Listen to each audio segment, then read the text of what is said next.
एका माणसाच्या फोनवरनं फोन करते मी, तर तुला ब्लॅकलिस्टला कधीच टाकलेलं आहे. हे बघ, तुला केळेवाडीचं घर पाहिजे ना, तर तू कोर्टात जायचं. आणि तुझी कोर्टात केस आहे का नाही आहे ना, ह्याचा मी प्रूफ देणार आहे तुला. कारण आहे ना, मला असली छपरी कामं जमत नाही रे. तू आशा आवळेकडे गेला का त्या संघटनेतर्फे?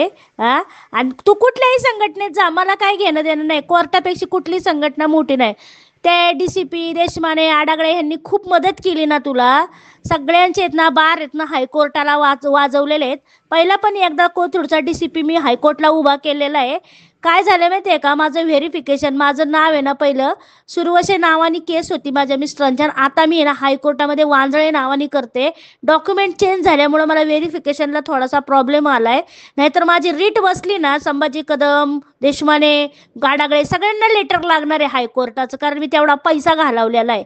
आणि ना तुला यायचंय ना तुझी केळेवाडी खाली करायला, तर ह्याच्या त्याच्या मार्फत नको रे खाली करू. तू स्वतः ये ना तिथं. म्हणजे वारज बाळकावलेल्याच तू आहे ना हे करतो, लपून ठेवतो लोकांपाशी. तुझ्यावर एवढा गुन्हा दाखल करून तुझी जिरणी नाही म्हणजे तुला नक्कीच कोथरूड पोलीस स्टेशन मदत करतंय. आता ना मी बुधवारी ना हायकोर्टाला जाऊन येते. माझ्या केसमध्ये हाय अँड प्रायोरिटी ना सगळं ओपन करते मॅटर, आणि जय महाराष्ट्रावर मीडिया लावते. का तुला कोथरूडचे पोलीस स्टेशन मागं घालते ना, मी सगळ्या मीडियावर आता डिक्लेअर करणार आहे. माझ्यावर काय पण लागू दे, काय पण होऊ दे. तुला मी शिस्तीत बोलले होते पहिल्या दिवशी शीतल हॉटेलला, की मी तुला तुझं केळेवाडीचं घर इज्जत मध्ये मिळवून देते, तू वारज खाली कर. तुला वारज खाली करायचं नाही ना, हे बघ कुणाचा तळतळाट कुठं फेडायला लागतो ना तर सांगता येत नाही. ती लोक माझी कुणी लागत नाही, पण ती तुझ्यासारखी आहेत ना, नक्कीच भिकार चोट तर नाहीयेत. आणि तू आहे ना माझ्या नावाचा जिथपासून अर्ज केलाय ना तिथपासून मी तुझ्या मागं भुंगे सुरू केलेले आहेत. तू जे जे तुझ्या घराच्या कामाला येतंय ना, माझं नाव ऐकून मागं फिरतंय. तू घर खाली करायला आला ना, जेवढी लोक येतील ना मी त्यांच्यावर घरफोडी लावणार. नाही संभाजी कदमनी केलं ना तर मी कमिशनरकडे जाईन. नाही कमिशनरनी केलं ना तर ते काय म्हणतात ना, त्याचा वरती एक बाप बसलेला आहे. हा, हे गृहमंत्र्याकडे, मुख्यमंत्र्याकडे जिकडं पाहिजे ना मी तिकडं फिरन, पण मी घरपुडी लावल्याशिवाय ना ह्याच्यामध्ये राहणार नाही.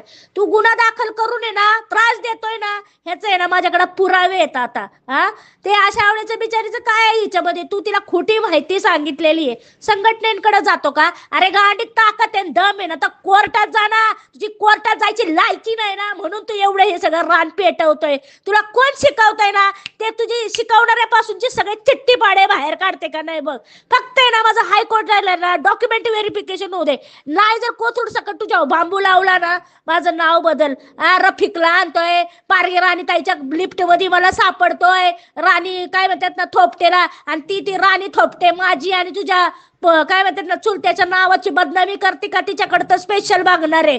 हा, म्हणते की त्यांच्या गाडीवर बसू नका. मी छपरी बाई नाहीये कुणासारखी, ती असेल छपरी, मी नाही छपरी, माहितीये का? आणि माझा नवरा मला पुरतो मला लोकांच्या गाडीवर बसायला जायला.